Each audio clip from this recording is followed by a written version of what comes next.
हम लोग भूगोल क्लास 10 का स्टडी कर रहे हैं, जिसमें आज हम लोग चौथा चैप्टर के पार्ट 2 का ये वीडियो। अगर पार्ट 1 नहीं देखे तो प्ले लिस्ट में जाकर इसके पहले पार्ट 1 देख लीजिए। इसमें पार्ट 2 आज हम लोग शुरू करेंगे। इसमें हम लोग आज पढ़ेंगे वायु मार्ग के बारे में।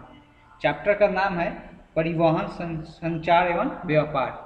तो इसमें हम लोग वायु मार्ग के बारे में पढ़ेंगे। वायु मार्ग से हम लोग कैसे जाते हैं। वायु मार्ग का मतलब क्या होता है, जो जहाज होता है जो कि हम लोग वायु में हवा में उड़ता है, उसी को हम लोग वायु मार्ग बोलते हैं।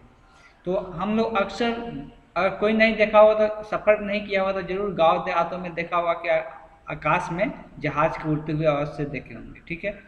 वायु वायु मार्ग के जरिए परिवहन का सबसे तीव्र, मतलब कोई भी परिवहन एक जगह से दूसरी जगह जाना क्या होता है, बहुत आसान हो गया है। बहुत तेज़ी से लोग चले जाते हैं, जहाँ मन वहाँ तक चले जाते हैं। आधुनिक एवं महंगा साधन है, मतलब आज का ये क्या है, सबसे महंगा साधन है। सस्ता तो है नहीं, इसमें सब कोई सफ़र तो कर नहीं सकता है। लंबी दूरी की आरामदायक एवं सुखम यात्रा संभव, मतलब कम समय में क्या कर सकते हैं, लंबा दूरी हम लोग इससे तय कर सकते हैं। भारत में ये विभिन्न राजधानी शहरों, भारत में जितना भी विभिन्न राजधानी शहर है वहाँ पे पाए जाते हैं। वहाँ से मतलब ये मिलता है।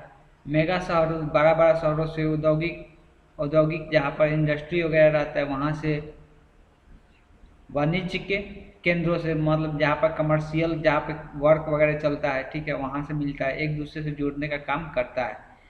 ठीक है। जैसे कि पटना से दिल्ली, तो पटना से क्या है, राजधानी है। पटना राजधानी से दिल्ली तक जाने का फ्लाइट है और आसानी से जा सकते हैं वायु मार्ग से। इस परिवहन का उपयोग विभिन्न रूपों में किया जाता है। अब इसका परिवहन का उपयोग क्या है, बहुत जगह किया जाता है। सबसे पहले पढ़ेंगे भारत में वायु परिवहन कब शुरू हुआ था और कहाँ पे। तो देश में वायु परिवहन कब आरंभ हुआ था, शुरू कब हुआ था, तो 1911 ईस्वी में।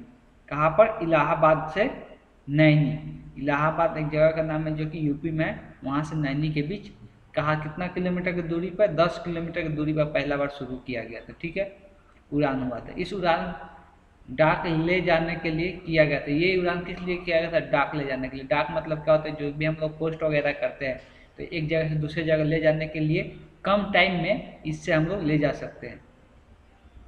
लगातार में इस दिशा में विकास, नए प्रयास किए जा रहे हैं। मतलब इसमें नया प्रयास भी किया जा रहा है कि नए नए चीज़ बने। 1933 ईस्वी में इंडियन नेशनल एयरवेज की स्थापना की गई। मतलब एक स्थापना की गई इंडियन नेशनल एयरवेज। मतलब ये किस लिए स्थापना की गई, तो इसके लिए वायु परिवहन के लिए ही इसको स्थापना की गई कि इसके क्षेत्र में काम करेगा। इसका मुख्यालय कहाँ पे है, तो दिल्ली में है। नाम याद रखना है, इंडियन नेशनल एयरवेज, इसका मुख्यालय कहाँ पे है, तो दिल्ली में है। स्वतंत्रता प्राप्ति के समय 1947 ईस्वी में आराम तक देश में कितना, 21 विमान कंपनी हो गया था। कितना, 21 विमान कंपनी वायु परिवहन के पर कार्य कर रहे थे। 21, जब हम लोग देश आज़ाद हुआ था। स्वतंत्रता प्राप्ति के बाद भारत सरकार ने इस क्षेत्र में भी विमान परिवहन जांच समिति बैठाई, 1950 ईस्वी में गठित की थी। ठीक है, एक विमान परिवहन जांच समिति की गठन की थी कब, 1950 में, स्वतंत्रता के बाद। इस समिति के सुझाव पर 1953 ईस्वी में वायु परिवहन का राष्ट्रीयकरण कर दिया गया। मतलब राष्ट्रीयकरण मतलब क्या होता है कि एक जगह से मतलब दूसरी जगह, एक राष्ट्र से दूसरे राष्ट्र में जा सकते हैं। ये राष्ट्रतंत्र पर काम करेगा। नेशनलाइजेशन कहते हैं ना, उसी को हम लोग बोलते हैं। मतलब क्या आता है कि ये इसको राष्ट्र के लिए काम करता है, ये जो समिति बैठाई गई। इसके बाद आंतरिक एवं घरेलू परिवहन सेवा का भार इंडियन एयरलाइंस के तथा अंतर्राष्ट्रीय वायु परिवहन सेवा भार एयर। अब देखो, जो इंडिया में उड़ान हो रहा है, ठीक है, एक जगह से दूसरी जगह जाया जा रहा है वायु परिवहन के तहत, तो वो किसके अंतर्गत आता है, तो इंडियन एयरलाइंस के अंदर। ठीक है, जो एक देश से दूसरे देश में अंतर्राष्ट्रीय वायु परिवहन इसको बोलते हैं। मतलब एक देश से दूसरे देश में जब हम लोग वायु परिवहन करते हैं तो उसको हम लोग किसके तहत रखे हुए हैं, तो एयर इंडियन को सौंप दिया गया। किसको, एयर इंडिया को। ठीक है, जो देश का है वो इंडियन एयरलाइंस को, और जो अंतर्राष्ट्रीय वायु परिवहन है वो एयर इंडिया को। साथ ही भारतीय विमान निगम के मुख्यालय कहाँ पे है, दिल्ली में। भारतीय विमान निगम के मुख्यालय कहाँ पे? दिल्ली में। इंडियन एयरलाइंस भारत के विभिन्न शहरों के अतिरिक्त कई पड़ोसी देशों के लिए भी विमान सेवाएं उपलब्ध। ये तो देश के लिए ही बनाया गया था इंडियन एयरलाइंस, लेकिन ये आसपास के जो देश है वहाँ पर भी उड़ान भरने के लिए ये काम कर रहे थे, सेवा उपलब्ध करा रहे थे। व्यवहारिक रूप से इंडियन एयरलाइंस द्वारा विमान सेवा अपनी कई अनुषंगी विमान कंपनी की सहायता से उपलब्ध कराया जा रहा था। मतलब अनुषंगी मतलब क्या होता है कि सहायक मतलब कोई सहायक कंपनी उसके सहायता से, कुछ सहायक कंपनी था उसके सहायता से इंडियन एयरलाइंस द्वारा सहायता उपलब्ध कराया जा रहा था। यह उल्लेखनीय है कि 8 दिसंबर 2005 में इंडियन एयरलाइंस सिर्फ इंडिया के नाम से जाना जाता था। किसके नाम से? मतलब जो जब 5 आया 8 दिसंबर 2005 को इंडियन एयरलाइंस किसके नाम से जाना गया? इंडियन के नाम से सिर्फ जाना गया। ठीक है।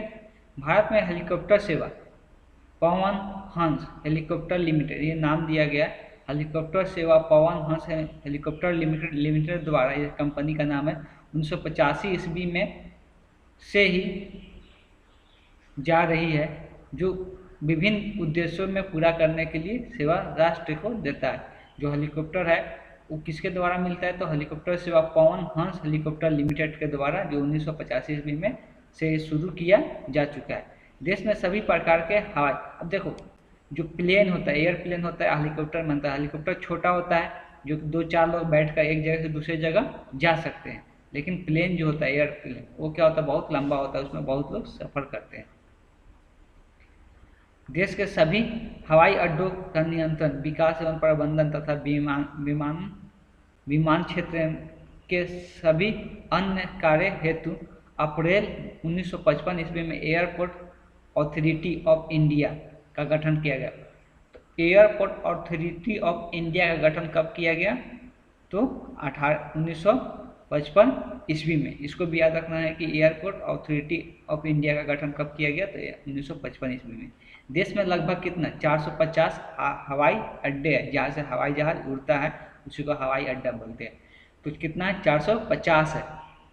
ठीक है। इसके 12 अंतर्राष्ट्रीय हवाई अड्डा, इसमें कितना? 12 को अंतर्राष्ट्रीय हवाई अड्डा है। 12 को अंतर्राष्ट्रीय मतलब क्या? वहाँ दूसरे देशों के लिए वहाँ पे हवाई जहाज वहाँ से उड़ता है। ठीक है, दूसरे देशों के जाने के लिए। पिछले कुछ वर्षों में नगर विमान क्षेत्र में उल्लेखनीय प्रगति हुई है। मतलब नगर के लिए भी क्या किया जा रहा है? एयरपोर्ट का बनाया जा रहा है। आज वायु परिवहन कंपनियां सार्वजनिक एवं निजी दोनों है, मतलब पब्लिक और प्राइवेट दोनों कंपनी आता है।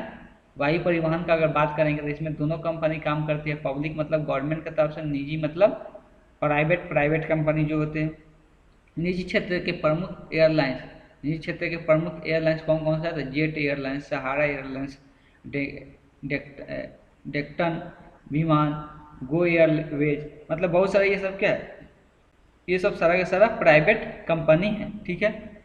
अब अगर बात करेंगे देश के मालवाहक सेवा संचालित करने के लिए जो माल का सप्लाई करते हैं, एक जगह से दूसरी जगह वस्तुओं को भेजने का काम करते हैं, वो उसका नाम क्या है? तो ब्लू डार्ट विमान नाम से निजी मालवाहक कंपनी कार्य कर रही है। कौन कंपनी? तो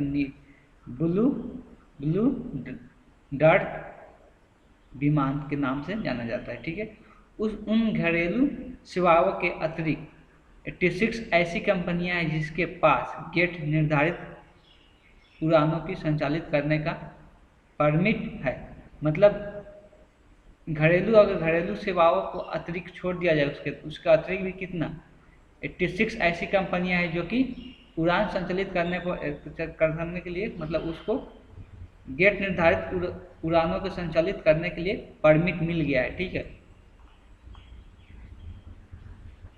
अब यहाँ पे है NACIL की अंतर्राष्ट्रीय स्तर पर सेवाएं उपलब्ध कराती है। ये क्या करता है? अंतर्राष्ट्रीय स्तर पर सेवाएं उपलब्ध कराती है। साथ ही दक्षिण पूर्वी एशियाई जो एशिया है, एशिया में ही भारत आता है, एशिया में बहुत सारा कंट्री आता है, एशिया में चाइना जाता है, भारत आता है, अफगानिस्तान आता है, पाकिस्तान आता है, ये सब क्या एशिया का कंट्री है। तो उसमें जो दक्षिण पूर्वी देश है, एशिया में जो दक्षिण पूर्वी देश है और मध्य एशिया देशों में भी उड़ान संचालित करती है। मतलब वहाँ पर भी उड़ान संचालित होता है, वहाँ से संचालित किया जाता है। निजी एयरलाइन, निजी ने मतलब क्या, प्राइवेट जो एयरलाइन है, जेट एयरवेज विभिन्न अंतर्राष्ट्रीय क्षेत्रों में सेवाएं संचालित कर रही है। मतलब जो प्राइवेट के जेट एयरवेज है वो क्या कर रहा है कि विभिन्न अंतर्राष्ट्रीय सेवाएं संचालित कर रहे हैं, मतलब अंतर्राष्ट्रीय स्तर पर भी मतलब सेवा प्रदान कर रही है। भारत का 103 देशों के साथ द्विपक्षीय विमान सेवा समझौता है। अब इसका मतलब क्या है, भारत को 103 देशों के साथ, मतलब जो मान लो कि 103 ऐसा कंट्री है जहाँ पर द्विपक्षीय विमान सेवा समझौता हुआ है। मतलब यहाँ 103 देश में भारत के द्वारा समझौता किया गया है कि हम यहाँ से अपना उड़ान भेज सकते हैं, आप वहाँ से अपना उड़ान यहाँ पर भेज सकते हैं। तो ये बिना समझौता का ऐसा नहीं है कि हम जहाँ जिस कंट्री में चाहे वहाँ पर उड़ान ऐसे ही भेज दें, ऐसा नहीं होता है, पहले उसमें समझौता करना पड़ता है। तो वैसे 103 कंट्री है जिसके साथ समझौता किया गया है द्विपक्षीय, उसको क्या बोलते हैं, द्विपक्षीय विमान सेवा समझौता के नाम से जानते हैं। द्विपक्षीय के अधिकारों के अपेक्षित उपयोग को ध्यान में रखकर कम से कम 5 वर्षों से घरेलू विमान सेवा उपलब्ध कराने और बड़े 20 जहाज रखने वाले विमान सेवा का प्रदाताओं के विशेष गंतव्य मतलब डेस्टिनेशन तक विमान सेवा चलाने की अनुमति दी गई है। अब इसको ध्यान में रखते हुए जब 103 देश के साथ समझौता कर चुके हैं तो उसके लिए तो विमान भी चाहिए, जहाज चाहिए। जहाज की उपलब्धता अगर देखें तो 5 वर्षों से घरेलू सेवा से उपलब्ध करने वाले और बड़े पैमाने पर भी 20 जहाज रखने वाले विमान प्रदाताओं के विदेशी डेस्टिनेशन मतलब पहुंचाने का जो जगह होता है वहां तक का विमान चलाने का अनुमति दी गई है। अब वायु परिवहन का एक ऐसा परिवहन साधन है जिसका द्वारा जल, पहाड़, पठार, नदी, झील, सागर इत्यादि सभी को पार करना संभव है। एक वायु ऐसा साधन है, वायु परिवहन एक ऐसा साधन है जिसमें जंगल, पहाड़, नदी, झील, सागर ये सब को पार कर सकती है। ठीक है, लंबी दूरी यात्रा इससे काफ़ी कम समय में तय की जाती है। तो ये तो ऑब्वियस है कि इससे क्या होता है, बहुत लंबी दूरी आसानी से हम लोग तय कर पाते हैं। भारतीय विमानपत्तन प्राधिकरण AAI द्वारा 2007 से 2008 के दौरान 13.08 लाख हवाई उड़ानों, कितना उड़ानों 2007 और 2008 के दौरान कितना उड़ान था, 13.08 लाख हवाई उड़ान था। ठीक है, इसमें इतना लाख कितना 10.59 लाख घरेलू था और 2.49 अंतर्राष्ट्रीय था। मतलब अंतर्राष्ट्रीय का बात करेंगे तो उसमें उसका कम मात्रा में, और उसमें 1168.7 लाख यात्री थे। कितना यात्री थे, तो 1168.7 लाख यात्री थे, जिसमें घरेलू यात्री कितने थे, तो 770.6 लाख घरेलू थे, और अंतर्राष्ट्रीय उड़ान के लिए कितना थे लोग, तो 298.81 लाख अंतर्राष्ट्रीय यात्री थे। अब इसमें 17.14 लाख मीट्रिक टन सामान, अब इसमें सामान कितना ढोया जाता था, तो 17.1 लाख मीट्रिक टन सामान। इसमें घरेलू कितने थे, तो 5.6 लाख मीट्रिक टन, और इसमें अंतर्राष्ट्रीय, तो इसमें अंतर्राष्ट्रीय सामान का अगर माल का यहाँ से वहाँ तक पहुँचाने का हम लोग देखेंगे तो उसमें वजन बताया जा रहा है कितना लाख था। तो इसमें अंतर्राष्ट्रीय ज़्यादा है और घरेलू कम है, का प्रबंध किया गया था। इसमें मुख्य पतन और अंतर्राष्ट्रीय हवाई पतन दिया हुआ है, मतलब कहाँ कहाँ पे हवाई अड्डा है। ठीक है, देखो समुद्री पतन जो समुद्र पार करके जाता है, ये है हवाई पतन। ये दोनों का सिंबल इसमें दिया हुआ है, आप देख सकते हैं कौन कौन सा जगह पर एयरपोर्ट है इंडिया में। तो वायु परिवहन के कारण दूरी का महत्व कम हो गया। अब वायु परिवहन के कारण क्या हुआ, दूरी का महत्व कम हो गया। अब तो लोग आसानी से एक छोर से दूसरे छोर तक आसानी से जा सकता है, एक कंट्री से दूसरे कंट्री बहुत कम टाइम में जा सकता है। पहले लेकिन ऐसा नहीं होता था, पहले बहुत टाइम लगता था कितने दिनों में लग जाता था एक देश से दूसरे देश में जाने में। यही नहीं, देश के भीतर भी ऐसे कई दुर्गम क्षेत्र है जहाँ क्या है, सड़क का मार्ग ही नहीं है, रेल मार्ग ही नहीं है, तो वहाँ पर जाने के लिए हम लोग जहाज़ों का एकमात्र जरिया ही परिवहन मतलब वायु परिवहन है वहाँ तक जाने का, जहाँ पे न तो जहाज है ना ही क्या है, चल सॉरी, ना रेलगाड़ी जा सकता है, नहीं रास्ता है जाने के लिए कोई गाड़ी का, इसलिए वहाँ पे क्या है, वायु परिवहन ही काम देता है। अब हम लोग पढ़ेंगे जल मार्ग। जल मार्ग मतलब जो जल में चलने वाला जहाज होता है, तो उसके वो जल में जो चलने वाला जहाज होता है वो क्या कैसे यात्रा करता है, जल मार्ग के द्वारा यात्रा करता है, या तो समुद्र में यात्रा करता है, या बड़े बड़े नदियों में यात्रा होता है, उसके बारे में हम लोग पढ़ेंगे। तो यहाँ पर दिया हुआ है जल मार्ग परिवहन एक प्राचीन माध्यम है। ये जल मार्ग का परिवहन प्राचीन मतलब बहुत पुराने काल से ही प्राचीन माध्यम रहा है, मतलब बहुत पुराने काल से इसका आदमी इस्तेमाल कर रहा है। इसके द्वारा विश्व स्तर पर कई साहसिक यात्राएं की गई है, ठीक है, बहुत सारा यात्राएं की गई है। जल मार्ग दो प्रकार का होता है, एक होता है आंतरिक जल मार्ग और अंतर्राष्ट्रीय जल मार्ग। अब आंतरिक जल मार्ग उसको बोलते हैं जो कि भारत के अंदर ही, जो भारत के अंदर जो एक जगह से दूसरी जगह जाया जाता है जल मार्ग के रास्ते, उसको हम लोग आंतरिक जल मार्ग कहते हैं। और जब एक कंट्री से दूसरे कंट्री में जाया जाता है तो जल मार्ग के रास्ते, तो हम लोग उसको अंतर्राष्ट्रीय जल मार्ग कहते हैं। भारत में लगभग 14,500 किलोमीटर लंबी नौ संचालन मार्ग है। कितना, भारत में अगर बात करेंगे तो 14,500 किलोमीटर लंबी नौ संचालन मार्ग बनाया गया है, जो जल के रास्ते जाने का रास्ता बनाया गया, जिससे प्रतिवर्ष लगभग इतना करोड़ टन माल की ढुलाई की जाती है, मतलब एक जगह से दूसरी जगह सामान भेजा जाता है, कितना टन, 5 करोड़ टन माल की ढुलाई की जाती है। अब आंतरिक जल मार्गों के अंतर्गत मुख्य रूप से नदियों, नहर, अब आंतरिक जल मार्ग का यूज हम लोग किस, अब तो आंतरिक जल मार्ग मतलब इंडिया में तो कोई महासागर है नहीं, कोई सागर है नहीं, उसमें हम लोग किसका यूज करते हैं, तो नदी वगैरह का यूज करते हैं, नदी नहरों झीलों का उपयोग करके एक जगह से दूसरी जगह जाते हैं। भारत का आंतरिक जल मार्ग पिछली किंतु विकासशील अवस्था में क्या है, अभी विकासशील मतलब क्या, अभी विकसित हो रहा है।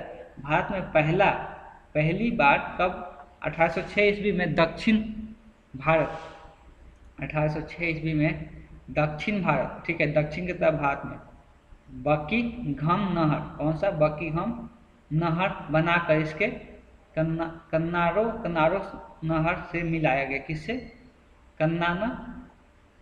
कन्नानो नहर से मिलाया गया। गोदावरी और कृष्णा नदी से जोड़ा गया, इसको और कौन सा नदी से जोड़ा गया, तो गोदावरी और कृष्णा नदी से जोड़ा गया, तथा 720 किलोमीटर लंबी जल मार्ग बनाया गया। कितना दूरी, तो 720 किलोमीटर लंबी जल मार्ग बनाया गया।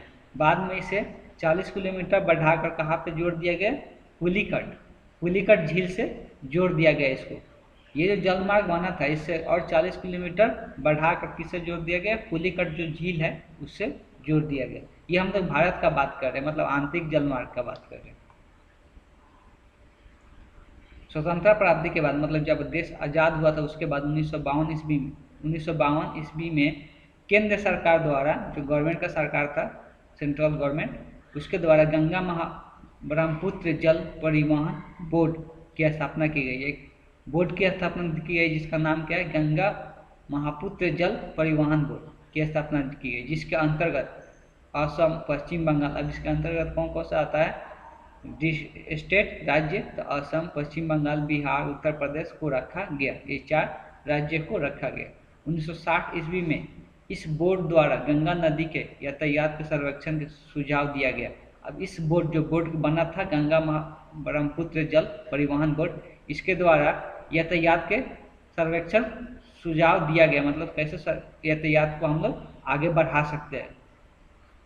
1985 ईस्वी में इस दृष्टि से जहाज रानी एवं परिवहन मंत्रालय द्वारा फरक्का से इलाहाबाद, कहाँ से, फरक्का से इलाहाबाद की गंगा नदी में सर्वेक्षण किया गया। इससे जल मार्ग के द्वारा 1975 में फरक्का से इलाहाबाद की गंगा नदी के द्वारा सर्वेक्षण किया गया। अब कालांतर में 27 अक्टूबर 1986 में भारतीय अं- अंतर्देशीय भारतीय अंतर्देशीय जलमार्ग प्राधिकरण की स्थापना की गई। किसका? अंतर्देशीय जलमार्ग प्राधिकरण की स्थापना की गई। इसे राष्ट्रीय जलमार्ग के विकास, जो राष्ट्रीय जलमार्ग है उसके विकास, रख रखाव एवं नियम की जिम्मेदारी सौंपी गई। अब ये जो प्राधिकरण बनाया गया, इसको क्या करने के लिए मिला? तो राष्ट्रीय जल मार्ग का विकास करने के लिए, इसका रख रखाव और नियम की जिम्मेदारी सौंपी गई। ठीक है। उसके बाद है यह अंतर्देशीय जल मार्ग के विकास, मतलब देश के अंदर जो विकास हो रहा है, इसलिए इसका नाम दिया गया अंतर्देशीय जल मार्ग के विकास के संबंधित मामलों को केंद्र और राज्य सरकारों की सलाह भी देता है। अब इसके द्वारा क्या करता है? ये सलाह देता है, जो केंद्र का सरकार है, जो राज्य का सरकार है, उसको भी सलाह देता है किसको? जल मार्ग का बारे में। ठीक है। इसका मुख्यालय कहाँ पे है? तो नोएडा जो दिल्ली के पास है। और क्षेत्रीय कार्यालय कहाँ पे है? तो पटना में। इसका क्षेत्रीय कार्यालय भी है जो पटना में है, कोलकाता में है, गुवाहाटी है, कोची में है। ठीक है। शाखा कार्यालय कहाँ पे है? तो इलाहाबाद में। ठीक है। अब सब चीज़ याद है। क्षेत्रीय कार्यालय कहाँ पे है? तो पटना, कोलकाता, गुवाहाटी और कोची में। और शाखा कार्यालय कहाँ पे है? तो इलाहाबाद में है। इलाहाबाद में है, वाराणसी में है, भागलपुर में है, फरक्का में है, कोलम में भी है। भारत के 5 आंतरिक जलमार्ग, मतलब जो भारत के अंदर है, भारत में 5 आंतरिक जलमार्ग राष्ट्रीय जलमार्ग घोषित किया गया है। उसको हम लोग राष्ट्रीय जलमार्ग घोषित कर दिया गया है, जो भारत में 5 आंतरिक जलमार्ग है। ये जलमार्ग है, इसका नाम दिया हुआ है पांचों का यहाँ पे। पहला क्या है? राष्ट्रीय जलमार्ग संख्या 1, दूसरा राष्ट्रीय जलमार्ग संख्या 2, तीसरा राष्ट्रीय जलमार्ग संख्या 3, वैसे 4 और 5। तो पहला में कहाँ पर है? तो यहाँ पर लिखा हुआ इलाहाबाद से हल्दिया। कहाँ से कहाँ तक है? तो इलाहाबाद से हल्दिया के बीच जल मार्ग बनाया गया है। ये जो भारत में है, ये कितना किलोमीटर है? तो 1620। तो इसी को याद रखना है, कितना किलोमीटर लंबाई है और कहाँ से कहाँ तक है। ठीक है। वैसे जल मार्ग संख्या 2 का बात करेंगे तो ये कहाँ से कहाँ तक है? तो सदिया से धुबरी तक है। ये कितना किलोमीटर लंबा है? तो 851 किलोमीटर लंबा है। ये कहाँ पे विकसित हुआ है? तब ब्रह्मपुत्र नदी में विकसित की गई है। इसका उपयोग भारत बांग्लादेश के साझेदारी, मतलब दोनों इसका उपयोग करते हैं, भारत भी और बांग्लादेश भी इसका उपयोग करते हैं। राष्ट्रीय जलमार्ग 3 का बात करेंगे तो ये कहाँ से कहाँ तक है? कोलम से कोट्टापुरम। ठीक है। ये कितना किलोमीटर है? तो 205 किलोमीटर इसका लंबाई है। ये जल मार्ग चंपाकारा और तथा उद्योग मंडल नहरों सहित, मतलब इसमें चंपाकारा और उद्योग मंडल जो नहर है उसके सहित पश्चिमी तट नहर में भी विकसित की गई है। कहाँ पे विकसित की गई वहाँ पे बताना चाह रहे हैं, तो चंपाकारा और उद्योग मंडल नहरों में। ठीक है। राष्ट्रीय जल मार्ग संख्या 4 का बात करते हैं तो ये गोदावरी कृष्णा नदी कहाँ पे है? तो गोदावरी कृष्णा नदी के सहारे, इसके सहारे, कौन किसके सहारे? तो गोदावरी कृष्णा नदी के सहारे। कितना किलोमीटर लंबी है? तो 1055 किलोमीटर लंबा है। ठीक है। अब यहाँ पुडुचेरी काकीनाडा नहर, कौन सा नहर यूज किया है? तो पुडुचेरी काकीनाडा नहर के सहारे जलमार्ग कहाँ पे है? तो आंध्र प्रदेश, तमिलनाडु और पुडुचेरी में फैला हुआ है। 3 राज्यों में ये फैला हुआ है। अब आते हैं राष्ट्रीय जलमार्ग संख्या 5। अभी ये जलमार्ग उड़ीसा राज्य में कहाँ पे है? तो उड़ीसा राज्य में है, ईस्ट कोस्ट। उड़ीसा राज्य में कहाँ पे? तो ईस्ट कोस्ट कनाल मताई नदी, किसके नदी के है? मताई नदी और ब्राह्मणी नदी महानदी डेल्टा के सहारे। इसको कितना किलोमीटर लंबाई बनाया गया है? तो 623 किलोमीटर विकसित की जा रही है अभी, मतलब ये काम इस पर चल रहा है। अब ये 5 वो जल मार्ग था जो कि अंतर्राष्ट्रीय था, सॉरी अंतर्राष्ट्रीय नहीं, इसको हम लोग क्या बोलते हैं, जो कि भारत के अंदर आता है, आंतरिक जल मार्ग।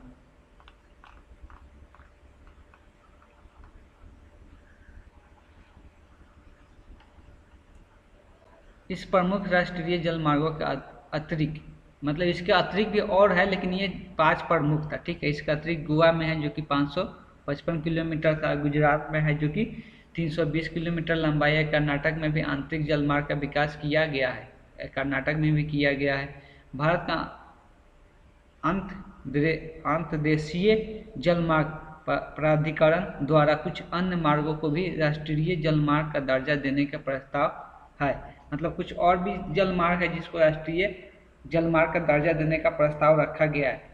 देखो कब तक मिल रहा है, या मिल भी गया होगा, ये तो बहुत पहले का बुक छपा हुआ है, तो कुछ का मिल भी गया होगा, अब तक बढ़ भी गया होगा, अभी तक 5 है तो हो सकता है 6-7 हो गया होगा।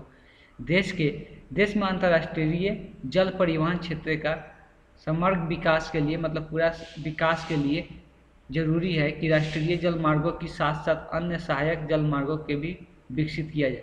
मतलब जितना भी राष्ट्रीय जल मार्ग है उसको, उसके साथ साथ जितना भी अन्य जो सहायक जल मार्ग बना है उसको भी विकसित किया जाए अंतर्देशीय जल मार्ग परिवहन क्षेत्र के तहत। ठीक है, अब है अंतर्देशीय जल परिवहन व्यापार के क्षेत्र में भारत का बांग्लादेश के बीच संधि है। ठीक है, अंतर्देशीय जल परिवहन और व्यापार के क्षेत्र में भारत के साथ क्या हुआ है, संधि हुआ है, कि हम लोग मिलकर व्यापार करेंगे। इसके तहत किसी एक देश के जहाज निर्धारित जल मार्गों से दूसरे देश में जा सकता है। जब ये ऐसा संधि किया जाता है, ठीक है, एक देश से दूसरे देशों के साथ, तो वहाँ से इस संधि का मतलब ये निकलता है कि एक देश का जहाज दूसरे देशों में जा सकता है जिस देश के साथ संधि हुआ है। राष्ट्रीय अंतर्देशीय नौवहन संस्थान पटना में फरवरी 2004 से कार्य कर रही है। एक संस्थान है, कौन सा, तो राष्ट्रीय अंतर्देशीय नौवहन संस्थान जो पटना में है, जो कब से काम कर रही है, तो 2004 से काम कर रही है। राष्ट्रीय महत्व का यह संस्थान देश में अपनी तरह का पहला संस्थान है। अगर हम लोग बात करेंगे तो राष्ट्रीय महत्व का ये संस्थान जो है देश में पहली अपनी तरह का पहला संस्थान है। ठीक है, यहाँ से प्रशिक्षणार्थी जहाज कर्मी प्रशिक्षण प्राप्त करते हैं, मतलब जो परीक्षण करने वाले रहते हैं, ठीक है, जहाज कर्मी होते हैं, वो लोग यहाँ से परीक्षण करते हैं कि कहाँ से कहाँ तक हम लोग जहाज क्या बोलते हैं, मतलब जल मार्ग का यूज करके एक जगह से दूसरी जगह जा सकते हैं, उस पर हम ये लोग परीक्षण करते रहते हैं।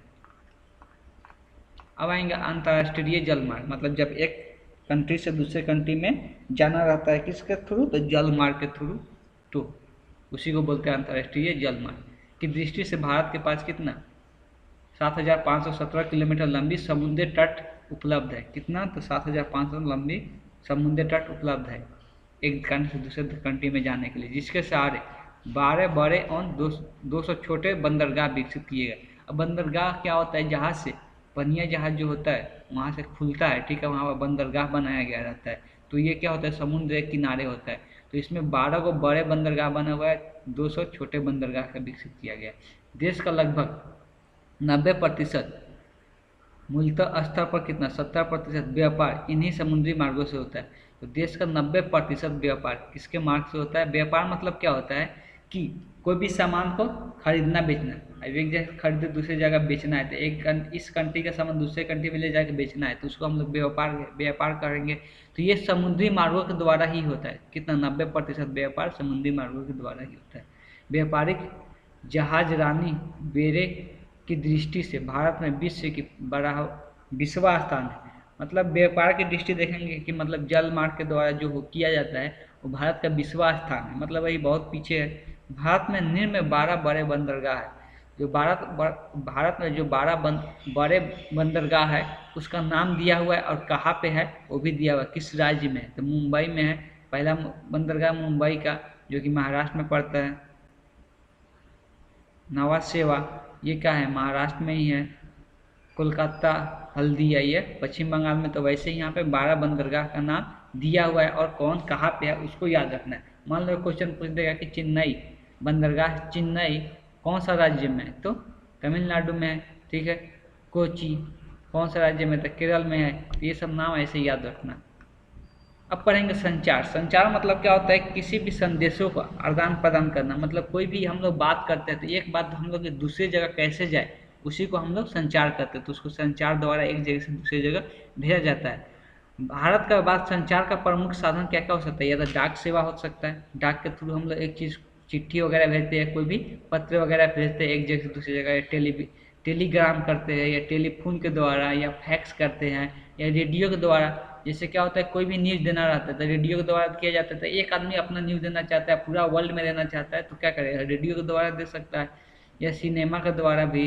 ये सब क्या है, कोई भी बातचीत अपना दूसरे जगह पहुंचाने का साधन है। ठीक है, ये समाचार पत्र पत्रिका ये सब क्या है, इंटरनेट, ईमेल, आजकल तो ईमेल वगैरह आ गया है, इंटरनेट आ गया है। तो वही चीज़ यहाँ पर लिखा हुआ है।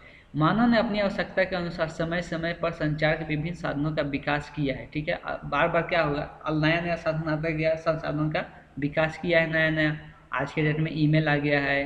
ठीक है, ईमेल के द्वारा किसी को हम लोग मेल करते हैं, पहले जो चिट्ठी भेजते थे अब हम लोग ईमेल कर देते हैं।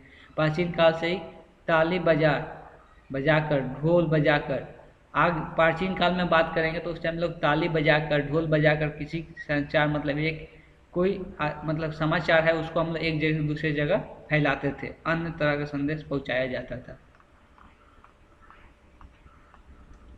वही मध्यकाल में बात करेंगे, सबसे प्राचीन मतलब सबसे पुराना काल, अब मध्यकाल मतलब बीच वाला काल। तो मध्यकाल में बात करेंगे तेज दौड़ने वाले व्यक्तियों और कबूतरों के द्वारा संदेश भेजा गया था। मतलब जो तेज दौड़ने वाला व्यक्ति उसको संदेश दे दिया जाता था कि जाके पहुंचा दो, या कबूतर वगैरह को संदेश दिया जाता था वो भी जाके पहुंचा देता था।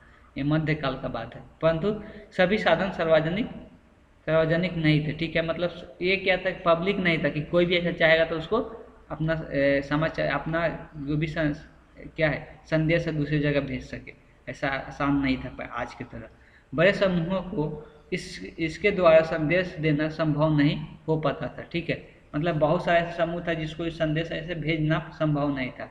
साथ ही इसके समय भी अधिक लगता था। इससे क्या होता था, समय बहुत ज़्यादा लगता था। इसलिए आधुनिक काल में, अब आज के बात करेंगे, संचार के ऐसे साधनों का आवश्यकता पड़ी जो शीघ्र मतलब बहुत तेज़ी से और दूर दूर तक स्थानों तक समूहों तक संदेश पहुंचाया जा सकता है। मतलब दूर दूर तक आसानी से पहुंचाया जा सकता है, जल्द से जल्द। इसी आवश्यकता को ध्यान में रखते हुए आधुनिक समय में संचार कई साधन विकसित किए गए। आज के डेट में बहुत सारे संसाधन का संचार भेजने का बहुत सारा साधन विकसित किया गया है। ऐसे भी साधन विकसित किए जा चुके हैं जिसके द्वारा जन समूह को एक साथ संदेश भेजा जा न संभव। जन समूह का मतलब एक ही साथ पूरा समूह का हम लोग संदेश भेजना चाहते हैं तो क्या है, या तो रेडियो के थ्रू भेज दे या समाचार के थ्रू। तो ये क्या होता है, एक ही साथ पूरा लोग जान जाते हैं उस संदेश को। अब यहाँ पे एक संचार का कहानी दिया हुआ है, इस कहानी को, इसमें कोई इम्पोर्टेंट नहीं है, आप लोग पढ़ सकते हैं इसको चाहते हैं तो, इसमें कुछ है नहीं। अब यहाँ है, वर्तमान समय में संचार संसाधनों का महत्व इतना बढ़ गया, मतलब संसाधन का महत्व बहुत बढ़ गया। जो संचार होता है एक जगह से दूसरी जगह भेजना है, उसका महत्व बहुत बढ़ गया। इसके द्वारा घरेलू एवं राष्ट्रीय अंतर्राष्ट्रीय व्यापार का अंतर्गत सामानों एवं सेवाओं का मंगवाना। अब देखो, कोई भी सामान मंगवाना है, कोई भी सेवा लेना है, तो अब क्या होता है कि घरेलू या हमको मतलब भारत का बात करें या अंतर्राष्ट्रीय लेवल पे, हम लोग आसानी से 2 मिनट में ही हम लोग अपना संचार को भेज सकते हैं। कोई भी हम लोग को बात भेजना है तो एक जगह से दूसरी जगह बात करना है तो ईमेल के थ्रू एक सेकेंड में 2 सेकेंड में हम लोग कोई ईमेल करके भेज सकते हैं। ठीक है, इसी तरह बाढ़, तूफान, अंतरिक्ष गतिविधियों के संबंधित अद्यतन जानकारी, मतलब इसके अब बाढ़ तूफान ये सब आने वाला रहता है तो इसको भी जानकारी हम लोग क्या करते हैं, टीवी चैनल के थ्रू हम लोग पूरे जागरूक कर देते हैं, सबको संचेत कर देते हैं, सबको बता देते हैं इसके बारे में। तो ये आसान हो गया है आज की डेट में बताना, लेकिन पहले के डेट में ऐसा कोई सुविधा उपलब्ध नहीं था। संक्षेप में यह कहा जा सकता है कि वर्तमान युग में संचार सुविधाओं के युग है। मतलब जो पुस्तकें भी संचार का एक बड़ा मतलब ये क्या है, अगर जो हम लोग पुस्तक पढ़ते हैं तो ये भी क्या करता है, हम लोग को संचार का बढ़िया माध्यम है। मतलब बहुत सारी चीज़ों को जानने का एक माध्यम है पुस्तक भी। अब भारत में संचार सुविधा क्या क्या है उसके बारे में पढ़ेंगे। तो भारत में संचार के प्राय सभी साधन अथवा सुविधाएं उपलब्ध है। भारत में भी सारे साधन उपलब्ध है। सर्वप्रथम 1837 ईस्वी में देश में डाक सेवा प्रारंभ हुआ था। डाक सेवा कब शुरू हुआ था, मतलब जो चिट्ठी वगैरह भेजते हैं तो वो कब शुरू हुआ था, 1837 ईस्वी में शुरू हुआ था। तो इसको भी याद रखना है।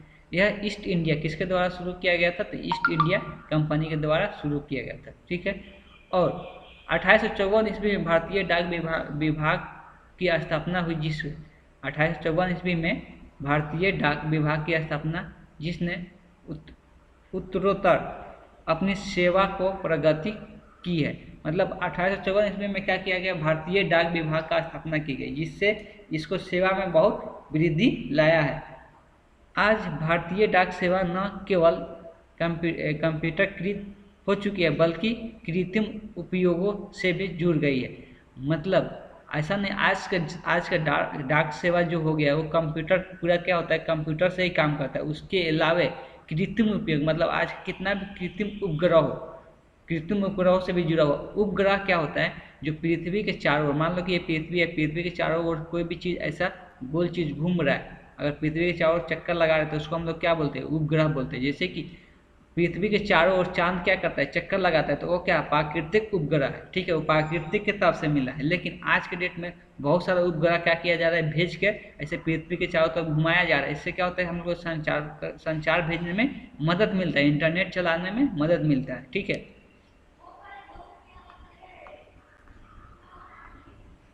डाक विभाग के अपने पत्र वितरण कार्य में तेजी और सुधार लाने के लिए पूरे देश में 8 डाक क्षेत्र में बांट दिया गया। कितना क्षेत्र बांटा गया है, 8 को डाक क्षेत्र में बांटा गया।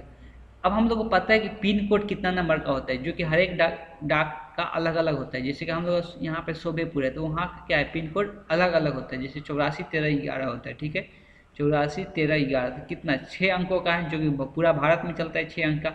अब 6 अंक में ये क्या क्या बताता है सारा अंक, उसके बारे में जानेंगे, ठीक है। तो इसमें सबसे पहले लिखा है 6 अंक वाले। इस अंक में पहला अंक जोन के लिए होता है। पहला अंक क्या होता है, कौन सा जोन में भेजना है, ठीक है, वो बताता है। बाद के 2 अंक उप जोन, उसका उप जोन बताता है। जोन के अंदर जो जोन के अंदर जो जोन होता है उसको हम उप जोन बोलते हैं, तो उसको बताता है। अंतिम 3 अंक क्या बताता है, गंतव्य डाकघर, मतलब स्पेशल कौन सा डाकघर में भेजना है वो बताता है। अंतिम 3 अंक कौन सा डाकघर में भेजना है उसको बारे में बताता है, ठीक है। निर्धारित किए गए इन्हें पिन कोड कहा जाता है। इसको क्या किया जाता है, पिन कोड। हम लोग को पता है बिहार झारखंड के पिन कोड कितना 8 से शुरू होता है, ठीक है। हम लोग का जैसे 84 है तो क्या हो रहा है, 8 से शुरू हो रहा है, तो 8 से शुरू होता है। तो इस बात को ध्यान में रखना है कि 6 अंक जो होता है, पहला अंक जो होता है किसको बताता है, जोन को बताता है। दूसरा अंक जो बताता है उप जोन को बताता है, जो दूसरा अंक है, ठीक है। और लास्ट का जो 3 अंक होता है वो गंतव्य डाकघर, मतलब कौन सा डाकघर में कहाँ पे भेजना है उसको बताता है।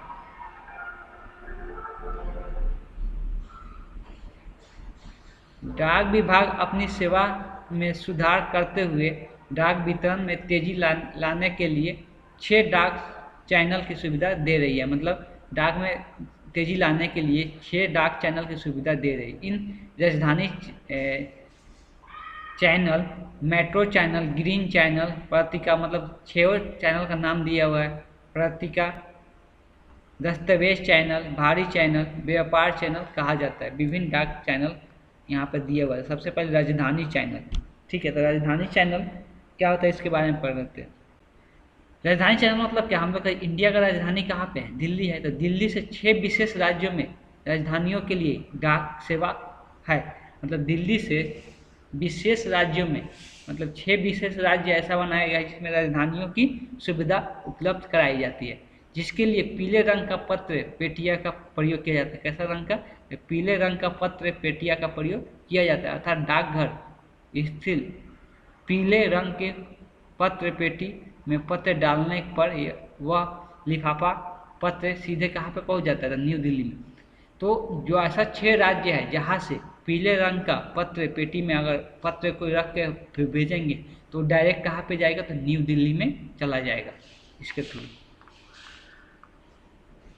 अब उसके बाद है मेट्रो चैनल। मेट्रो चैनल का क्या क्या मतलब, बेंगलोर, कोलकाता, चेन्नई, कहाँ पे, बेंगलोर, कोलकाता, चेन्नई, दिल्ली, मुंबई एवं हैदराबाद के लिए सेवा, डाक सेवा है। ये सब राज्य के लिए, ठीक है। ये सब शहर के लिए, इस स्थानों के लिए अंकित पिन कोड वाले डाक पत्रों को नीले रंग, कैसा रंग का, नीले रंग वाले पत्र पेटियों में डालना चाहिए। ये सब जहाँ पे भेजते हैं ये सब पिन कोड पे, ठीक है। जहाँ जहाँ बेंगलोर, कोलकाता, चेन्नई, दिल्ली, इसके लिए कैसा पेटी होना चाहिए? नीले रंग का पत्र पेटी होना चाहिए, ठीक है, जिसके अंदर डाल के कोई भी पत्र भेजना चाहिए। अब होता है ग्रीन चैनल, ठीक है। तो ग्रीन चैनल क्या है? स्थानीय पिन कोड अंकित अंकित डाक पत्रों को हरे रंग, कैसा रंग? हरे रंग वाली पत्र पेटी में डालना चाहिए। जो भी स्थानीय पिन कोड है उसके लिए भेजने के लिए कैसा पत्र पेटी होना चाहिए? तो हरे रंग का होना चाहिए। उसके बाद है दस्तावेज, ठीक है। तो दस्तावेज चैनल के लिए क्या होना चाहिए? समाचार पत्रों एवं विभिन्न पत्रिकाओं को भेजने के लिए, किसको? समाचार पत्रों, ठीक है, जो समाचार पत्र होता है, विभिन्न पत्रिकाओं, ठीक है, जितना भी पत्रिकाओं होता है वो सबको भेजने के लिए इस सेवा का उपयोग किया जाता है, ठीक है। भारी चैनल क्या होता है? यह डाक सेवा बड़े व्यवसायिक संगठनों को डाक पत्रों के लिए उपलब्ध है। जो ये डाक सेवा, जो व्यवसायिक संगठनों के डाक जो पत्र होता है उसके लिए इसको बनाया गया है भारी चैनल। मतलब एक साथ बहुत सारा पत्र को भेजा जाता है एक जगह से दूसरी जगह, उसी को हम लोग बोलते हैं। व्यापार चैनल, जिसके थ्रू व्यापार किया जाए। यह डाक सेवा छोटे व्यापारिक संगठनों, जितना भी छोटे व्यापारिक संगठन है के डाक क्षेत्रों के लिए उपलब्ध कराया जाता है। तो ये 6 प्रकार का था। अब है डाक विभाग द्वारा आजकल न केवल पत्र पत्रिकाओं को पत्रिकाओं को वितरण का काम किया जा रहा है। मतलब ऐसा नहीं कि सिर्फ पत्र को ही एक जगह दूसरी जगह भेजा जाए, बल्कि इसके सेवा में विविधीकरण भी आ गया। मतलब अलग अलग भी काम इसमें आ गया। अब अलग अलग काम क्या है उसके बारे में देखेंगे। डाक विभाग वर्तमान समय में क्या कर रहा है? स्पीड पोस्ट कर रहा है, speed post, media post, satellite post, express post, data post, greeting post, e post, bill post, बहुत प्रकार का पोस्ट आ चुका है, ठीक है। ये नया सब आया हुआ है कहाँ पे? डाक सेवा में, ठीक है। अलावा द्रुत डाक सेवा एवं बैंक, इसमें बैंक भी जुड़ गया है। जीवन बीमा संबंधी कार्य भी इसमें हो रहा है। मतलब बहुत सारा सेवा इसमें आ चुका है आज के डेट में। देश में औसतन डाकघर कितना है? 21.16 वर्ग किलोमीटर क्षेत्र में फैला हुआ है, ठीक है। और 6,623 लोगों को अपनी सेवा प्रदान कर रही है। मतलब इतना जो क्षेत्र में फैला हुआ है, ये कितना सेवा प्रदान कर रही है? 6,623 लोगों की सेवा प्रदान कर रही है। मतलब एक डाकघर कितना क्षेत्र में फैला हुआ है? तो इतना वर्ग किलोमीटर में, और इतना लोगों की सेवा प्रदान करती है एक डाकघर, ठीक है। डाक सेवा के बाद संचार का सबसे प्रचलित साधन दूर संचार माध्यम। डाक सेवा के बाद कौन सा साधन है? दूर संचार माध्यम। इसके अंतर्गत क्या होता है? तो विभिन्न प्रकार के टेलीफोन सेवाएं शामिल है।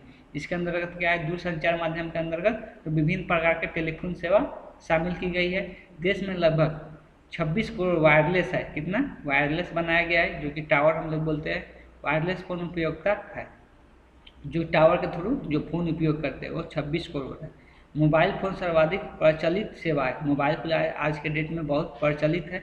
कई निजी कंपनियों द्वारा इस क्षेत्र में सेवाएं दी जा रही है। बहुत सारी निजी कंपनी है, प्राइवेट कंपनी है, जो ये सब सेवा प्रदान कर रही है। इसके अतिरिक्त एस टी डी जो सेवा हम लोग बोलते हैं, उसका भी शहरों में, ग्रामीण क्षेत्रों में उपलब्ध कराया गया है, ठीक है। सरकार ने कई दिशा में उल्लेखनीय प्रयास किए हैं। सरकार ने बहुत काम किया है इस पर, बहुत सारे दिशा में। इस संचार तंत्र के संदर्भ में भारत एशिया में अग्नि एवं विश्व की 10वें। अभी संचार सेवा, ये वाला जो संचार सेवा है, इसमें हम लोग बात करेंगे तो भारत एशिया में नंबर 1 है और विश्व में 10 नंबर पे आता है, ठीक है। जनसंचार की दृष्टि से, ठीक है, जनसंचार की दृष्टि से रेडियो, मतलब एक साथ बहुत लोगों का कोई समाचार भेजना है तो उसके दृष्टि से क्या क्या है? तो रेडियो एक सशक्त माध्यम, मतलब सशक्त माध्यम है, एक महत्वपूर्ण माध्यम है। भारत में रेडियो का प्रसारण कब हुआ था? तो 1923 ईस्वी में किया गया था।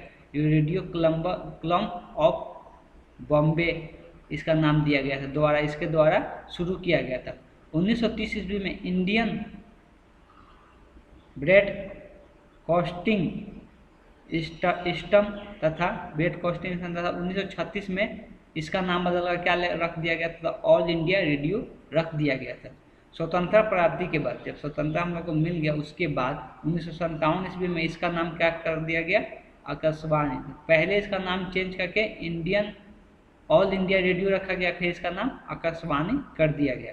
वर्तमान समय में यह साधन प्रसार भारती के तहत कार्य कर रही है। किसके तहत ये काम कर रही है? तो साधन प्रसार भारती के तहत काम कर रही है। ठीक है। सरकार के अलावा कई निजी कंपनियां रेडियो सेवा उपलब्ध कर रही है। अब पहले तो ये सब सरकार के द्वारा किया गया था, लेकिन आज के डेट में बहुत सारा प्राइवेट कंपनी है। निजी कंपनी मतलब प्राइवेट कंपनी होता है, बहुत सारा सेवा उपलब्ध कराया जाए, रेडियो सेवा उपलब्ध कराया जाए। जनसंचार का वर्तमान समय में प्रचलित एवं लोकप्रिय साधन क्या था? टेलीविजन था। ठीक है।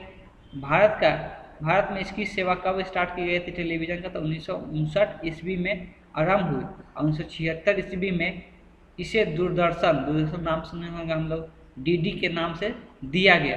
रंगीन प्रसार की शुरुआत कब हो गया था? जब रंगीन टीवी आ गया था, उस टाइम कब हुआ था? तो 1982 ईस्वी में एशिया खेलों के दौरान, जो एशिया खेल हुआ था उसी के दौरान रंगीन टीवी का प्रसार आ गया था। रेडियो की तरह इस क्षेत्र में भी कई निजी कंपनियां अपनी विशिष्ट सेवाएं दे रही है। आज के डेट में रेडियो की तरह इसमें भी, टीवी में भी क्या हुआ है, टेलीविज़न में भी बहुत सारा प्राइवेट कंपनी अपना सेवा प्रदान कर रही है। ठीक है। ये संचार माध्यम बच्चों, प्रौढ़ मतलब होता है जो अडल्ट हो जाता है, जो 18 साल से ज़्यादा का उम्र का हो जाता है उसको हम लोग प्रौढ़ बोलते हैं। प्रौढ़ जो बूढ़ा हो गया, ये लोग भी, चाहे महिला सहित सभी लोग, गरीब या अमीर जो भी हो, सब लोग इसका आनंद ले रहे हैं। ठीक है। सही मानने में यह देश का एक प्रमुख जनसंचार माध्यम है। सही मानने में क्या, एक प्रमुख जनसंचार माध्यम है। अब आते हैं समाचार पत्र। समाचार पत्र एवं पत्रिकाएं भी सुदृढ़ संचार माध्यम है, एक बड़ी संचार माध्यम है। देश में लगभग 65,000 पत्र पत्रिकाएं कब 2007 में छपती थी। कितना? 65,000 छापा जाता था पत्र को। ठीक है। इसके सर्वाधिक हिंदी भाषा में लगभग कितना? 25,000 समाचार पत्र को छापा जाता था। ठीक है। इसके बाद अंग्रेजी, उर्दू, बंगाली, गुजरात भाषा में भी स्थान आता है। मतलब ये सब भी हम लोग के देश में अंग्रेजी में भी अखबार छापा जाता है, उर्दू में भी, बंगाली में भी, गुजराती में भी अखबार, समाचार पत्र छापा जाता है। ठीक है। परिवहन एवं संचार, अगर परिवहन की बात करेंगे, एक दूसरे जगह जाने का या संचार, एक संदेश को दूसरे जगह पहुंचाने का साधनों का, आर्थिक गतिविधियों के विकास का मध्य सकारात्मक संबंध है। मतलब क्या है कि आर्थिक गति, क्या मतलब जो पैसा जिससे कमाया जा सकता है, जिस देश का बजट बढ़ाया जा सकता है, ये एक बहुत अच्छे साधन है जिससे हम लोग बढ़ा सकते हैं। परिवहन के माध्यम का वर्णन प्राचीन भारतीय ग्रंथों में भी शामिल है। जो परिवहन का हम लोग महत्व पर परिवहन का जो महत्व है वो प्राचीन के ग्रंथ, जो प्राचीन में जो ग्रंथ वगैरह लोग लिखते थे उसमें भी इसका जिक्र किया गया है। इसकी महत्व आज भी विद्यमान है, आज भी मतलब बहुत बड़ा है, परंतु इसके रूप, गुण तथा गति में अवश्य परिवर्तन हो गया। लेकिन परिवहन का बात करेंगे तो इसका रूप चेंज हो गया है, गुण चेंज हो गया है, गति चेंज हो गया है। आज के डेट में बहुत आसानी से बहुत दूर तक जा सकते हैं, लेकिन पहले ऐसे नहीं जा सकते थे।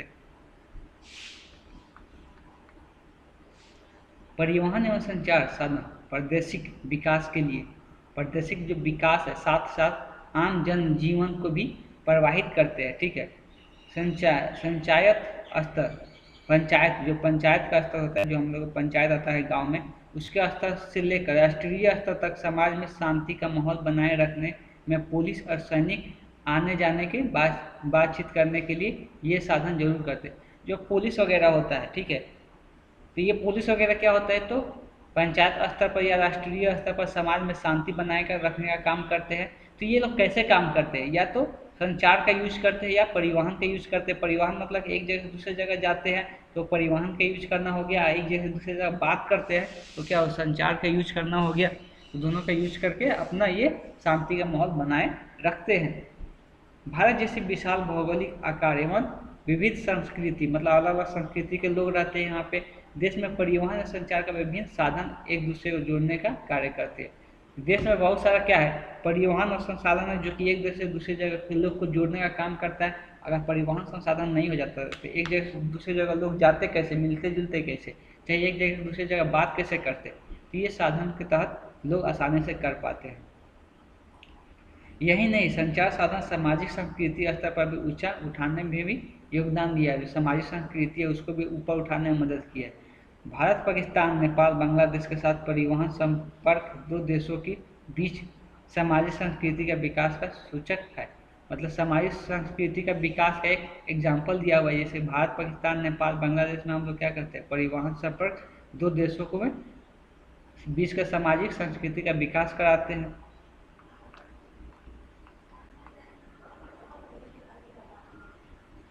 परिवहन एवं संचार साधनों के बिना किसी भी प्रकार का आर्थिक क्रिया लगभग असंभव है।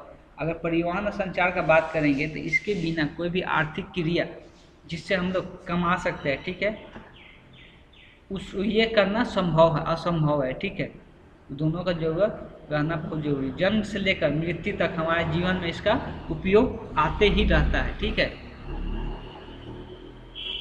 अनाज वगैरह साग सब्जी के लिए क्या हम लोग परिवहन का यूज करते हैं, तो हमेशा हम लोग को जीवन में करना जरूरी ही है, परिवहन और संचार। अब हम लोग पढ़ते हैं अंतर्राष्ट्रीय व्यापार। तो अंतर्राष्ट्रीय व्यापार होता क्या है? तो अंतर्राष्ट्रीय व्यापार उसको बोलते हैं जब अपने गांव या शहर बाजारों दो व्यक्तियों के बीच में, पहले व्यापार क्या होता है उसको यहाँ पर डिफाइन किया गया। तो व्यापार क्या हो जाता है कि कोई चीज़ सामान एक जगह से खरीद कर दूसरी जगह ले जाकर बेच देते हैं, तो उसको हम लोग क्या बोलते हैं, व्यापार बोलते हैं। अब अंतर्राष्ट्रीय व्यापार किसको बोलेंगे? जब एक कंट्री का सामान दूसरे कंट्री में ले जाकर बेच देंगे तो उसको हम लोग क्या बोलेंगे, अंतर्राष्ट्रीय व्यापार। अब इसमें देखो दो चीज़ दिया हुआ है, एक आयात दिया हुआ है। आयात का मतलब क्या होता है कि जब कोई दूसरे कंट्री से अपने कंट्री में लाकर कोई सामान बेचता है या मंगवाता है, ठीक है, दूसरे कंट्री से अपने कंट्री में मंगवाता है तो उसको हम लोग क्या बोलते हैं, आयात बोलते हैं। और निर्यात क्या बोलते हैं? जब अपने कंट्री से दूसरे कंट्री में भेजा जाता है सामान तो उसको हम लोग क्या बोलते हैं, निर्यात बोलते हैं। तो इस बात को ध्यान में रखना, यहाँ पर बार बार यूज होगा। तो अंतर्राष्ट्रीय व्यापार का मतलब समझ में आ गया।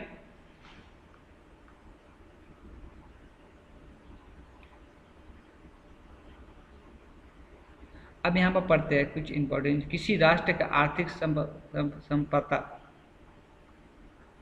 संपन्नता का मापक होता है, परंतु व्यापार की पूरी तरह से परिवहन एवं संचार के साधनों पर निर्भर करता है। क्या? परिवहन और संचार के साधनों पर ही निर्भर करता है। इस साधनों के विकास से व्यापार के रूप में एक गति में परिवर्तन आ जाती है, गति में परिवर्तन आ जाती है। व्यापार के अंतर्गत आयात निर्यात एक व्यापार संतुलन का अध्ययन किया जाता है। अब देखो, व्यापार में आयात और निर्यात देखा जाता है, उससे बताया जाता है कि व्यापार संतुलन है कि नहीं। जितना आयात हुआ है उतना ही निर्यात होगा, किसी भी देश का जितना आयात कर रहा है उतना ही निर्यात होगा, तो उसमें क्या होगा, व्यापार संतुलन होगा, ठीक है। हम यहाँ कुछ पढ़ लेते हैं। और वर्तमान समय में विश्व के सभी देश अंतर्राष्ट्रीय व्यापार पर निर्भर करता है।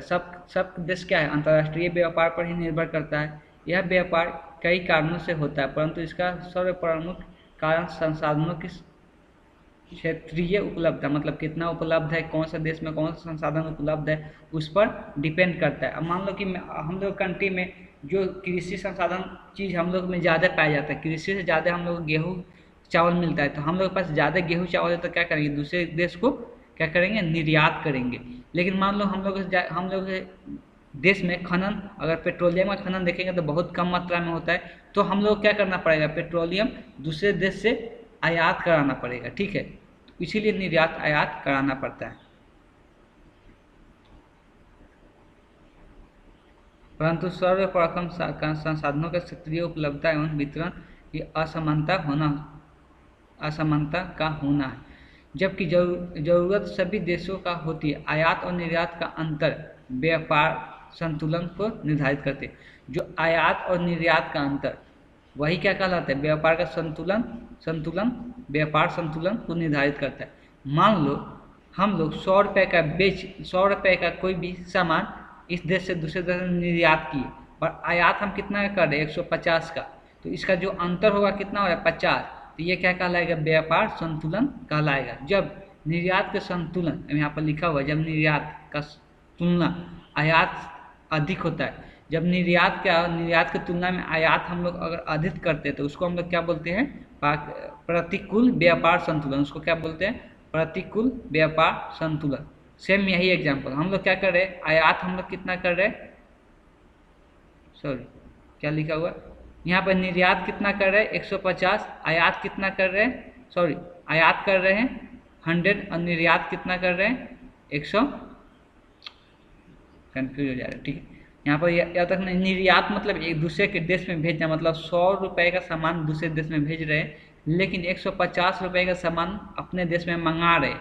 तो इसमें क्या होगा कि आयात ज़्यादा कर रहे और निर्यात कम कर रहे, तो इसको हम लोग क्या बोलेंगे, प्रतिकूल व्यापार संतुलन कहेंगे। और दूसरा टर्म दिया हुआ है अनुकूल व्यापार संतुलन। अनुकूल व्यापार संतुलन कब बोलते हैं, जब 150 रुपए का निर्यात किए और आयात कितना का किए 100 रुपए का, मतलब आयात कम कर रहे हैं, इसीलिए इसको हम लोग क्या बोलते हैं, अनुकूल व्यापार संतुलन। ये हम लोग के देश के लिए अच्छे का बात होगा, जब हम लोग निर्यात ज़्यादा करें और आयात कम करें तो उसको हम लोग बोलते हैं अनुकूल व्यापार संतुलन। भारतीय अंतर्राष्ट्रीय व्यापार, स्वतंत्रता प्राप्ति के बाद देश का औद्योगिक और सामाजिक आर्थिक विकास तेजी से हुई है। इस स्थिति में भारत विश्व के भौगोलिक प्रदेशों में व्यापारिक खंडों के साथ व्यापारिक संबंध बनाए हुए है। यही नहीं, देश के आर्थिक प्रगति व्यापार में बढ़ रहा है। भारत में अंतर्राष्ट्रीय व्यापार कब शुरू हुआ था, तो 1950 से 1951 ईस्वी में, जब 1214 करोड़ रुपए का था। कितना रुपए का था उस टाइम, तो 1214 करोड़ का। अब 1990 में कितना हो गया, तो 75,751 करोड़ हो गया। 2007 और 2008 का बात करेंगे तो यहाँ पे आके 16,05,022 करोड़ रुपए हो गया। अब यहाँ पर कुछ चीज़ें दिया हुआ है जिसको हम लोग देखेंगे। देखो, इंडिया का बात की, देशों को इंडिया का बात करेंगे तो 1990, 1991 और 92 का बात दे रहा है। तो निर्यात हम लोग कितना कर रहे थे, तो 44,042, और आयात कितना कर रहे थे, 47,800। तो आयात ज़्यादा कर रहे थे तो व्यापार क्या है, घाटा में है। अब देखो यहाँ पर जितना भी इंडिया का बात करेंगे सब व्यापार में क्या है, घाटे में है। मतलब यहाँ इंडिया का बात करेंगे तो निर्यात कम करता है और आयात ज़्यादा करता है, जिसके वजह से क्या होता है, जिसकी वजह से हम लोग को घाटा होता है। घाटा होने का मतलब क्या होता है, इसीलिए लोग बोलते हैं, जैसे कि लोग बोलते हैं ना कि $1 जो अमेरिका का $1 होता है, अमेरिका का $1 होता है, भारत का 72 रुपीज़ होता है। मतलब $1 बराबर 72 रुपये। इसका मतलब क्या है कि भारत का पैसा का वैल्यू बहुत कम है। पैसा का वैल्यू कम कब होता है, जब निर्यात ज़्यादा होता है, जब निर्यात कम होता है और आयात ज़्यादा होता है तो पैसा का वैल्यू घटता है। इसीलिए यहाँ पर लिखा हुआ है व्यापार घाटा। ये सब व्यापार घाटा हो रहा है, इतना माइनस में जा रहा है। ठीक है,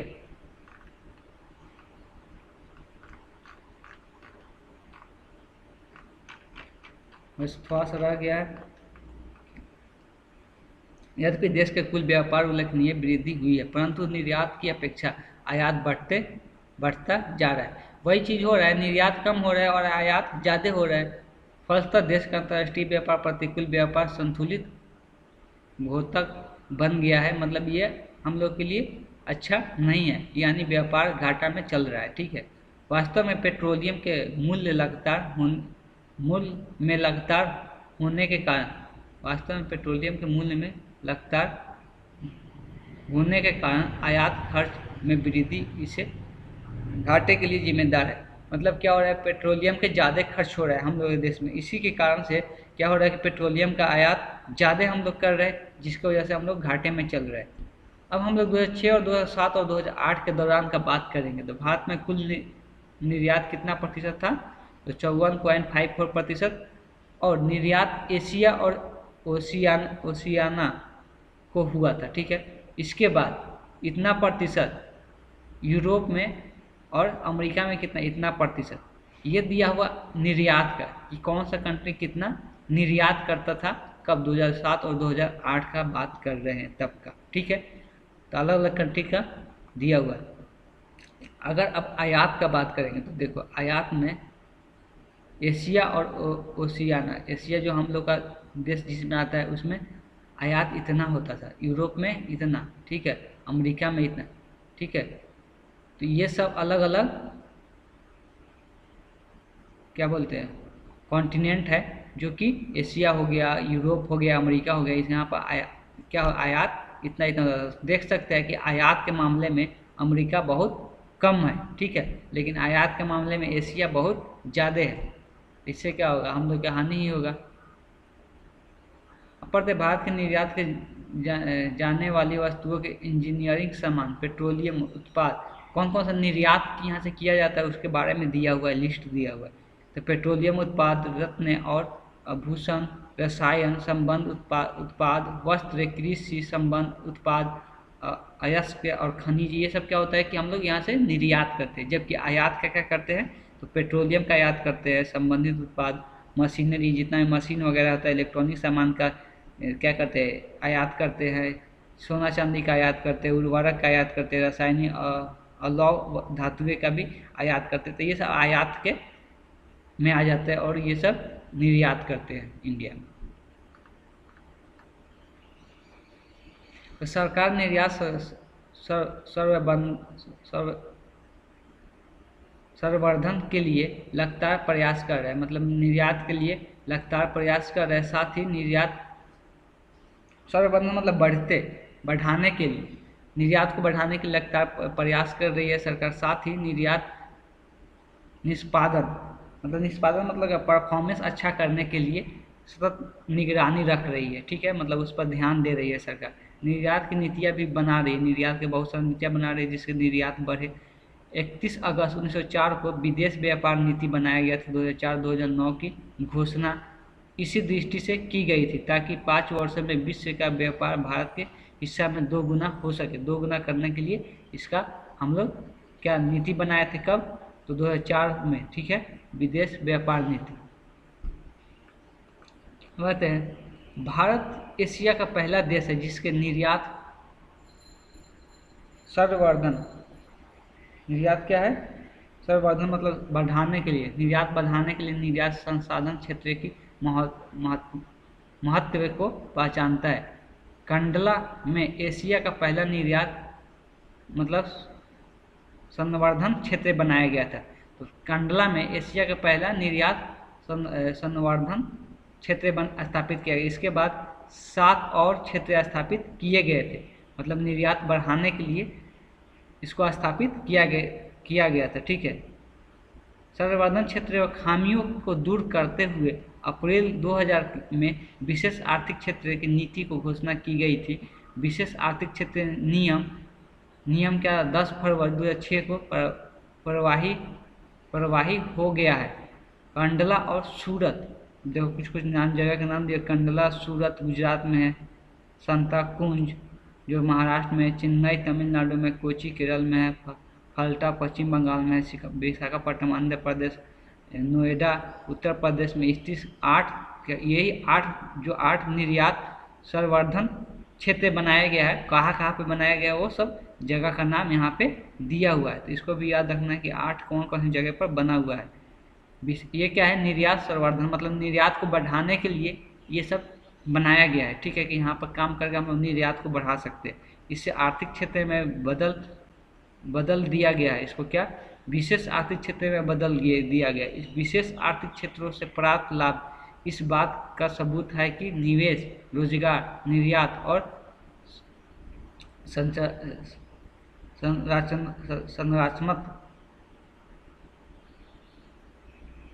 संरचनात्मक विकास में अतिरिक्त वृद्धि हुई है। मतलब हम लोग देखेंगे इसी सब के कारण जो हम लोग यहाँ पे निर्यात संवर्धन बनाए हैं 8 को, इसी सब के कारण क्या हुआ कि निवेश और रोजगार और निर्यात में हम लोग को वृद्धि हुआ है। वर्तमान समय में भारत अंतर्राष्ट्रीय स्तर पर सॉफ्टवेयर, अब वर्तमान समय की बात करेंगे, सॉफ्टवेयर कंपनी बहुत ज़्यादा विकसित हो रही है हमारे देश में, जो कि ये बहुत बड़ा महत्व देगा निर्यात करने में, ठीक है। इसके कारण बहुत सारा व्यापार क्या हो रहा है, निर्यात हो रहा है हमारे देश से दूसरे देशों में, विदेशी मुद्रा हमारे देश में आ रहा है। अब निर्यात करेंगे तो क्या होगा, विदेशी पैसा हमारे देश में आएगा, इससे तो इससे क्या होगा, हम लोग को ज़्यादा फायदा होगा। तो सॉफ्टवेयर कंपनी बहुत सारा काम कर रही है, जो बेंगलोर में क्या है, पूरा सॉफ्टवेयर कंपनी का ही बागान है। तो इस चैप्टर यहीं पर ख़त्म होता है। Thank you.